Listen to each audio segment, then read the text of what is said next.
प्यारे दर्शकों नमस्कार। तारीख आज 21 फरवरी 2025 दिन शुक्रवार। हिंदी तिथि फाल्गुन माह कृष्ण पक्ष अष्टमी। आइए नजर डालते हैं हमारे प्यारे राज्य हरियाणा की तमाम बड़ी खबरों पर। वीडियो शुरू करने से पहले कमेंट बॉक्स में जय हिंद लिखकर हमें सपोर्ट करें और हाँ, वीडियो को पूरा जरूर देखें क्योंकि इस वीडियो में हम जानेंगे बिजली, पानी, मौसम, सरकार के नए नियम, ऐलान। तो चलिए शुरू करते हैं। हरियाणा की बेटी अब दिल्ली के सिंहासन पर करेगी राज। मुख्यमंत्री बनने जा रही रेखा गुप्ता का क्या है जींद से नाता। दिल्ली को नई मुख्यमंत्री मिल गई है। बीजेपी विधायक रेखा गुप्ता 20 फरवरी को दिल्ली की मुख्यमंत्री पद की शपथ लेगी। बीजेपी ने दिल्ली विधानसभा चुनाव परिणाम के 11 दिन बाद ये फैसला लिया है। रेखा गुप्ता शालीमार बाग सीट से पहली बार विधायक बनी है। उन्होंने आम आदमी पार्टी की वंदना कुमारी को लगभग 30,000 वोटों से हराया था। रेखा गुप्ता का जन्म हरियाणा के जींद जिले में हुआ था, लेकिन उनकी परवरिश दिल्ली में हुई। वे एबीवीपी से जुड़ी रही और छात्र राजनीति में सक्रिय रही। उधर हरियाणा के सीएम ने रेखा गुप्ता को बधाई दी है। उन्होंने कहा कि दिल्ली में बीजेपी की ऐतिहासिक जीत के बाद बीजेपी विधायक दल की नेत्री चुने जाने पर हरियाणा की बेटी रेखा गुप्ता को हार्दिक बधाई देता हूं। अब हरियाणा में प्रेमी जोड़ों को मिलेगी सुरक्षा। घर से भागने वालों की हड़ताने में होगी सुनवाई। एचसी का अहम फैसला। हरियाणा पुलिस को प्रेमी जोड़ों की सुरक्षा सुनिश्चित करनी होगी। घर से भागने वाले जोड़ों की शिकायत पर पुलिस को बिना देरी की कार्रवाई करनी होगी। गृह विभाग ने इस संबंध में अधिसूचना जारी की है। पंजाब एवं हरियाणा हाईकोर्ट के फैसले के बाद पुलिस द्वारा एसओपी यानी कि स्टैंडर्ड ऑपरेटिंग प्रोसीजर जारी की गई थी, लेकिन इसमें कुछ खामियां थी। इन्हें दुरुस्त करते हुए गृह सचिव डॉक्टर सुमिता मिश्रा ने नई सिरे से अधिसूचना जारी कर दी है। अब आसान हो जाएगा सफर। हरियाणा में इस बड़े प्रोजेक्ट को सीएम ने दी मंजूरी। दक्षिण हरियाणा के लोगों के लिए एक अच्छी खबर है। महेंद्रगढ़ जिले से चरखी दादरी व रोहतक को जोड़ने वाली 90.31 किलोमीटर लंबे प्रमुख सड़क मार्ग को हरियाणा सरकार ने स्टेट हाईवे का गजट नोटिफिकेशन जारी कर दिया है। ये सड़क रोहतक जिले की सीमा से शुरू होकर चरखी दादरी व महेंद्रगढ़ जिले के मंडी अटेली तक पहुंचती है। सड़क मार्ग का लोक निर्माण विभाग ने प्रादेशिक राज्य मार्ग 34 घोषित कर दिया है। स्वास्थ्य मंत्री आरती सिंह राव के प्रयासों से मुख्यमंत्री नायब सिंह सैनी ने इस महत्वपूर्ण प्रोजेक्ट को मंजूरी दी है। हरियाणा के बच्चों के लिए खास मौका। महाकुंभ में कर सकेंगे स्नान। सरकार बना रही है खास प्लान। हरियाणा सरकार अब स्कूल बच्चों को महाकुंभ में स्नान कराएगी। कई निजी स्कूलों की ओर से विद्यार्थियों को प्रयागराज में संगम पर स्नान के लिए ले जाने की योजना बनाई गई है। स्नान के लिए वे टूरिस्ट बसों की बजाय अपनी स्कूल की बसों में जाएंगे। स्कूल से घर और घर से स्कूल तक का सफर कराने वाली ये बसें अब विद्यार्थियों को कुंभ स्नान के लिए ले जाएगी। परिवहन विभाग की विशेष सुविधा के तहत स्कूल बसों को शैक्षणिक भ्रमण के लिए अस्थायी परमिट जारी किए जा रहे हैं। महज 500 रुपए में बस को दूसरे प्रदेश में जाने का स्थायी तौर पर परमिट मिलेगा। इसके तहत शैक्षणिक संस्थान एक सप्ताह तक टूर का विद्यार्थियों को करा सकते हैं। दिल्ली में विपक्ष द्वारा लगाया गया विकास कार्यों पर ग्रहण अब खत्म हुआ। अनिल विज। हरियाणा के कैबिनेट मंत्री अनिल विज ने कहा कि हरियाणा की बेटी को दिल्ली में मुख्यमंत्री के पद के ताज से नवाजा गया है। उन्होंने कहा कि हरियाणा की बेटी को दिल्ली में मुख्यमंत्री बनाया गया, इसलिए हरियाणा वासी भी खुश हैं। इससे पहले भी हरियाणा की बेटी सुषमा स्वराज जी भी दिल्ली की मुख्यमंत्री रही है। इसके लिए भी दिल्ली की मुख्यमंत्री रेखा गुप्ता को मुबारकबाद देता हूं।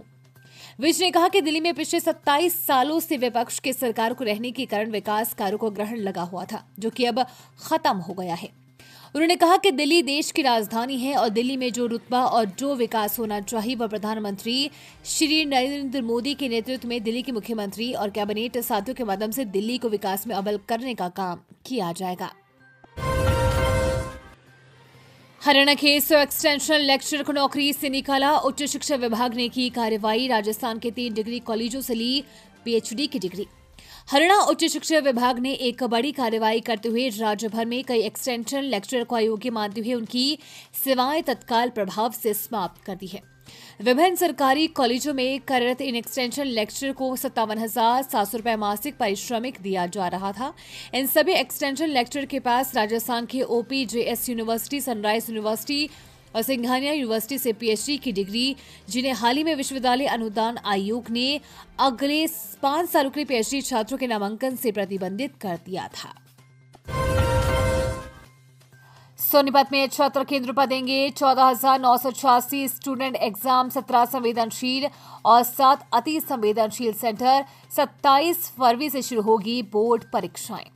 सोनीपत में Haryana school board of school education की 10वीं 12वीं की वार्षिक परीक्षाएं 27 फरवरी 2025 से शुरू होने वाली है। सोनीपत जिले में कुल 76 परीक्षा केंद्र बनाए गए हैं, जहां 14,986 विद्यार्थी परीक्षा देंगे।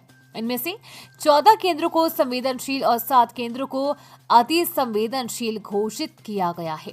इस साल सोनीपत जिले में 10वीं कक्षा के 8,456 और 12वीं कक्षा के 6,530 परीक्षार्थी हैं। परीक्षा को निष्पक्ष और नकल मुक्त बनाने के लिए प्रशासन ने कड़े इंतजाम किए हैं। सभी परीक्षा केंद्रों पर सीसीटीवी कैमरों की निगरानी होगी और उड़न दस्ते लगातार निरीक्षण करेंगे। परीक्षा के दौरान मोबाइल फोन और अन्य इलेक्ट्रॉनिक उपकरणों पर पूर्ण प्रतिबंध रहेगा। यदि कोई परीक्षार्थी नकल करते पकड़ा जाता है तो उसके खिलाफ कड़ी कानूनी कार्रवाई की जाएगी। हरियाणा के खिलाड़ियों को झटका, उपस्थिति पूरी होने पर ही मिलेगा खुराक भत्ता। स्टेडियम में बायोमेट्रिक मशीनें लगेंगी। हरियाणा के खिलाड़ियों को सरकार ने झटका दिया है। अब खेल नर्सरियों में आने वाले खिलाड़ियों की उपस्थिति पूरी होने पर ही उन्हें खुराक भत्ता मिलेगा। इसके लिए खेल नर्सरियों में बायोमेट्रिक मशीनें लगेंगी। सिविल सचिवालय में खेल विभाग के अधिकारियों के साथ बैठक में खेल मंत्री गौरव गौतम ने कहा कि पायलट प्रोजेक्ट के तौर पर पंचकुला के ताऊ देवीलाल खेल स्टेडियम की नर्सरी के खिलाड़ियों की बायोमेट्रिक से हाजिरी शुरू करवाई जाएगी। इसमें सफलता मिलने पर प्रदेश के अन्य स्टेडियमों व खेल नर्सरी वाले स्कूलों में बायोमेट्रिक हाजिरी शुरू की जाएगी।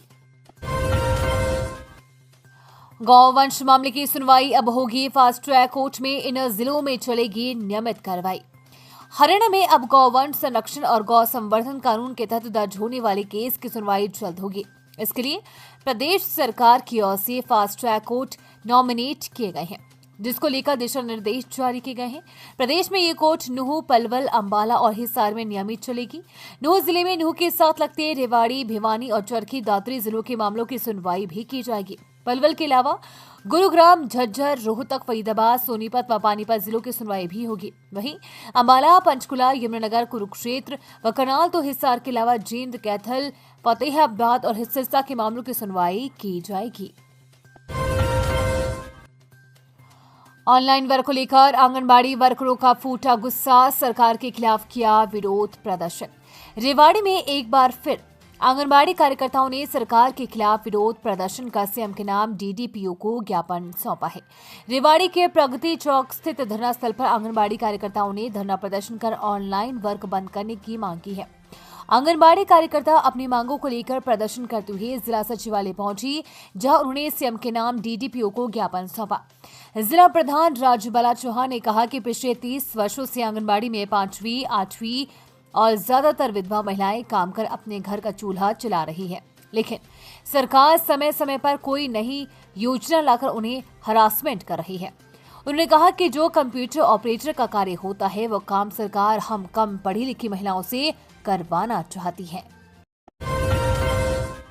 ये थी आज की फटाफट खबरें। हम मिलेंगे अगले बुलेटिन में, तब तक के लिए धन्यवाद और जय हिंद।